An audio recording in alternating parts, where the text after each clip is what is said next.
we've studied on total victory over sin. If you have any question to ask based on what we've studied from outside the scriptures, please can you signify by raising up your hand so that we give you the privilege of asking your question. Okay, 1, 2. Okay, our brother, please quickly come to the mic.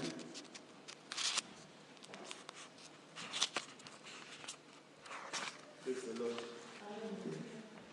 Thank you. My question is, in this era where so many people are becoming born again, there is a trend that is emerging. We are having believers who have deviated from godly living to, like, when they talk about their relationship with Christ, what they tell you is, I believe in Jesus Christ.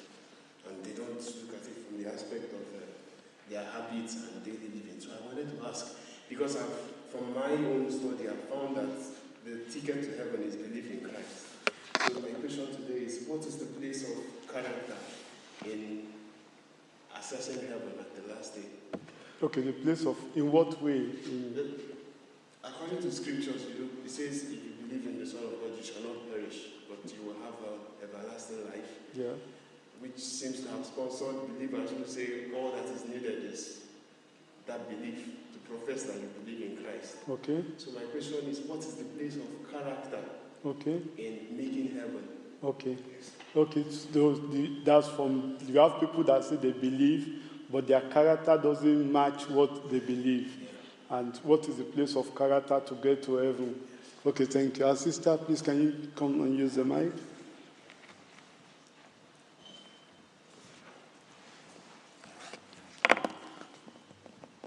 Good afternoon. Yeah, good afternoon. So my question is twofold. Number one, even after we become born again, we see times of shortcomings. And scripture says that he that is born of God does not sin. But we see it. How do we handle such? Like, how do we handle such? Does it mean that we are sinners and there's no way for us to just keep doing sinners, or what that's wrong? Okay. 2, even when we have been free, well, you see, as the closer you get to God, sometimes, I don't know, but for me, the more my relationship with God, the more things, my eyes are open to some things that I never counted as anything, but God draws my attention to them. Either things I might be doing or not doing, or even attitudes or carelessness or something. But I may not even have noticed it, but somehow God draws my attention, either through a message or through the Bible, or even just through something. So, how is that, in he that is born of God will not come to sin? But as you get closer to God, sometimes you seem to see yourself more like, Lord, here am I. So I don't know whether I'm asking any question, but how do I handle that as a believer in Christ and one who really wants to please the heart of the Father? And then lastly, I've met Christians, personally, I know somebody, I believe she's truly born again, because when she tells you her testimony, she tells you where she's coming from. She was really, really far out, and by God's grace, God has brought her. She loves the world, she's hungry for the world, but she struggles with smoking. And it's something she's done. In fact, there was a time it was like a quarrel, but at one time she now said, pray for me. I want to be free. But that's just one thing that is like, even her co-workers in the office testify that there is a change and that they believe she is born again. But that, I saw some other Christians have judged this person that I know personally, like, why don't you talk to your friend, this and that. How do we help ourselves in this journey, this Christian journey, when we've had some cases of addiction or things that... Okay, thank you. God bless you. I think these are very important questions, and my prayer is that within the short time we have, God will give us understanding. If I didn't answer the question fully within the shortness of time, you can still see me after the service, because we are short of time here, because the service is outside our range, since our Father in the Lord is ministering to us today, and we need to give him his time as well. Praise the Lord. Now let's go back again to our text in 1 John chapter 3. I ask the first question, what is the place of character in getting to heaven? That if you say you believe, how about the character? the character should be able to match what you profess that you believe. In 1 John chapter 3, if we go back to our text again, it says there in verse 4, whosoever committed sin transgressed also the law. For sin is the transgression of the what? Law. Now, if you go to verse 10, very important, and you will see the importance there of things we need to do that matches our belief that we are the children of God. In verse 10, it says, in this the children of God are manifest, and the children of the devil. Do you see that? There are two characteristics here. Either the children of God or the children of the devil.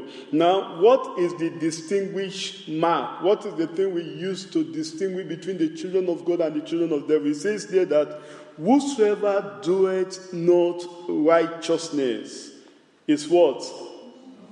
Is not of God.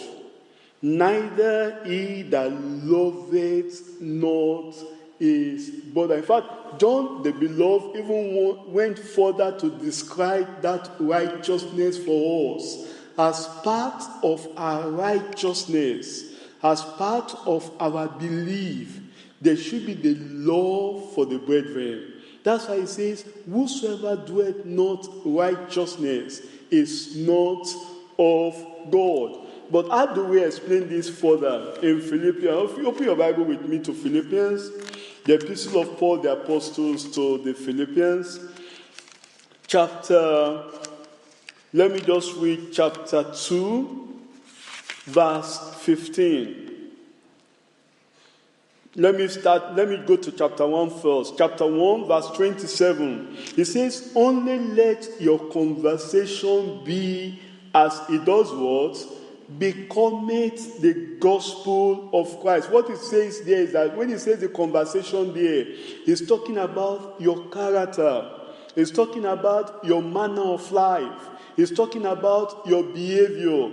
It's talking about your conduct. So he says it's not only to believe, it's not only to say, for God so loved the world, that he gave his only begotten Son, that whosoever believeth in him. That's the gospel. So when Paul was writing to the Philippians now, he says, you've heard of the gospel.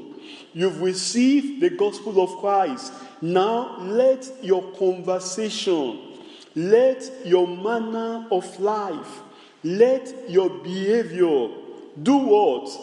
Be as it becometh. When he says becometh, there means befits the gospel of Christ. That whether I come and see you or else be absent, I may hear of your affairs. Do you see that now? Your affairs, your character, your manner of life, your behavior, your lifestyle, your language, your conversation, your interaction. I may hear of your affairs, that ye stand fast in one spirit, with one mind, striving together for what? For the gospel of Christ. In chapter 2, verse 15, it says that ye may be blameless. Do you see that again? That's the character there again is talking about. That you cannot say you love God, you cannot say you believe, and there is still blame in you. You are the one, you are still guilty of the law. You are the one breaking the law of the land. You are the one that is not paying your tax. You are the one, that is, driving the wrong way. You are the one that is, and you say, well, I believe, I'm a Christian. It doesn't work that way. Paul, writing to us, says that if you are a child of God, if you're a believer, you must live a blameless life. Your character must be blameless. In your behavior, you must be blameless and harmless. He says there again, harmless, the sons of God without rebuke, in the midst of a crooked and perverse nation, among whom you do what? Shine as lights in the world. We're expected to shine. That's why Jesus says, let your light so shine before men, that they may see your good works So you see, it's not just believe only. In fact, James even told us that faith without works is what? It's dead. It's dead. Do you see it now? So you see, our belief in Christ must also be matched by the conduct, by the character of our lifestyle. Does that seem to answer your question, my brother? Thank you. Now, our sister asks some questions. It says, now, if you say you are born again, right? And there is an individual, there is still one particular sin or one addict that you are addicted to. How do we help that person? Even though the person say he's born again or she's born again. Am I right, my sister? How do we help that person? How do we help that person? The Bible says in James. Let me just go back again to our text, because I want to always refer to the text of our Lord, the text of our side, the scripture, so that we understand what we are teaching from the scriptures. If you go back again to our text in 1 John chapter 3, 1 John chapter 3, verse 8, it says there, he that committed sin is of who now? Is of who now? Of the devil. He that committed sin. He or she might be coming to church. He or she, might be having good names among friends, colleagues, and things like that. But the Bible says, he that committed sin, that makes sinning an habit, is not of God, but is of the devil. But let's read further. He says, for this purpose, for the devil sinned from the beginning. For this purpose, the Son of God was manifested. That he might do what? That he might do what? That he might do what? The works of the devil. Sin is the works of the devil. Sinful habits is the works of the devil. And when we put our faith in the Lord Jesus Christ, he is able to destroy that works of the devil in the life of that individual. No matter the addiction. Do you understand? All we need to do is to present Christ to the person and say, all you need to do, receive him into your heart. Because the Bible says in Matthew chapter 1, Matthew chapter 1,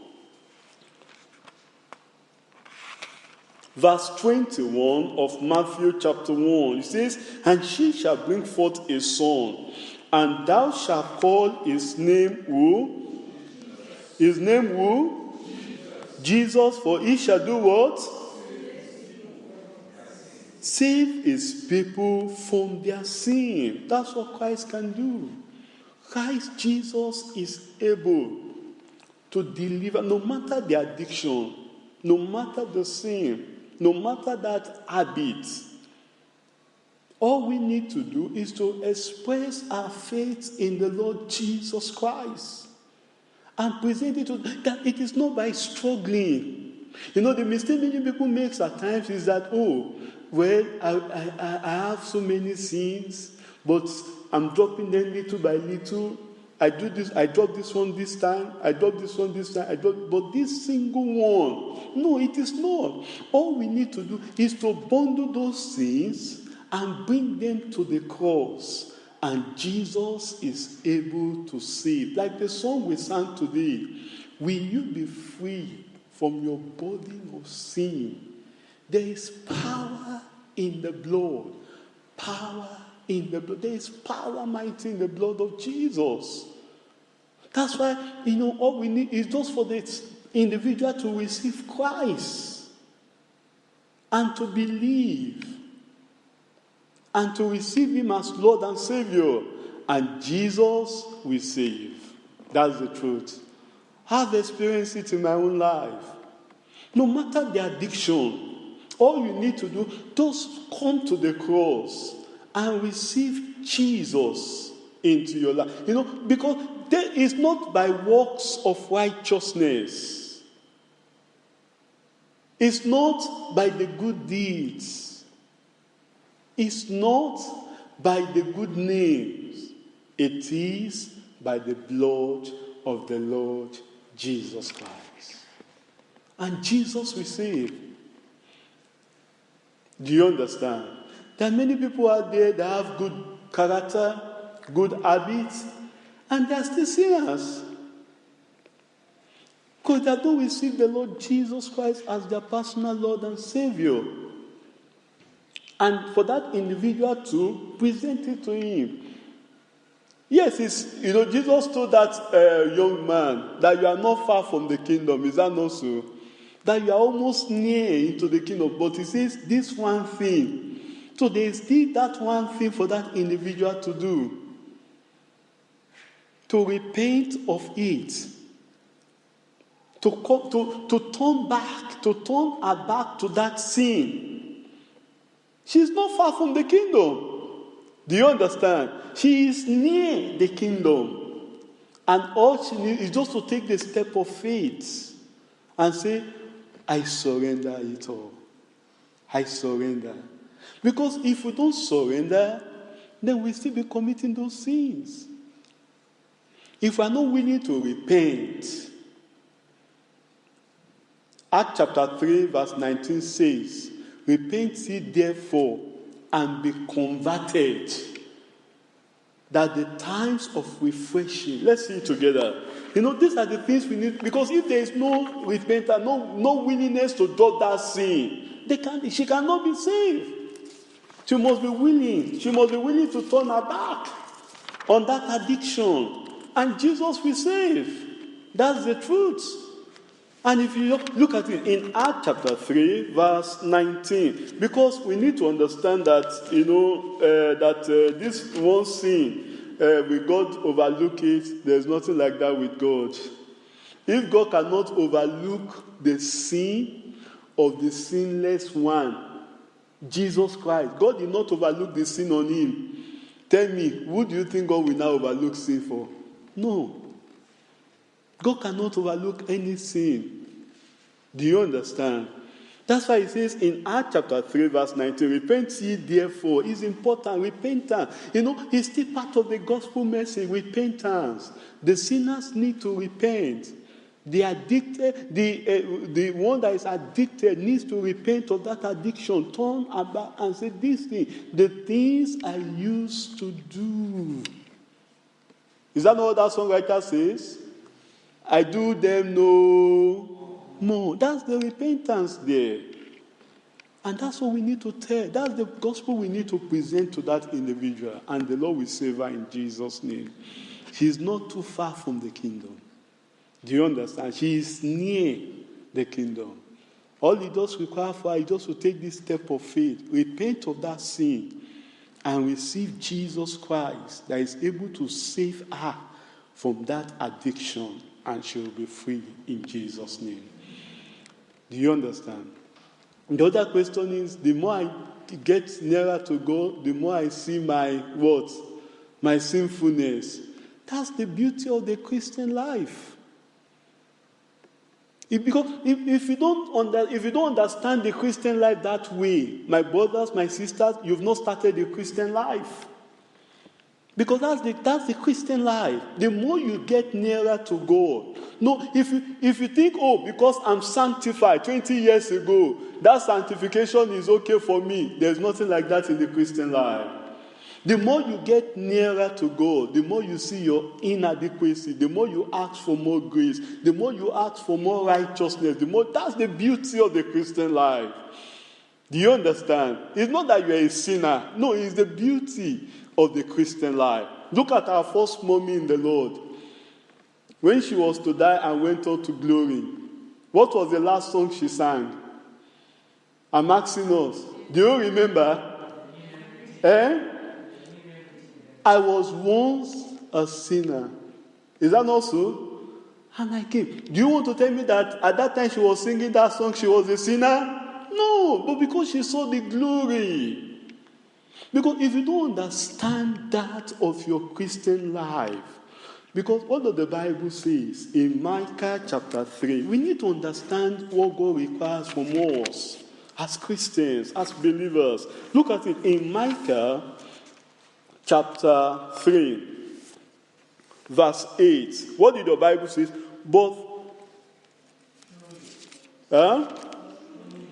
I am what?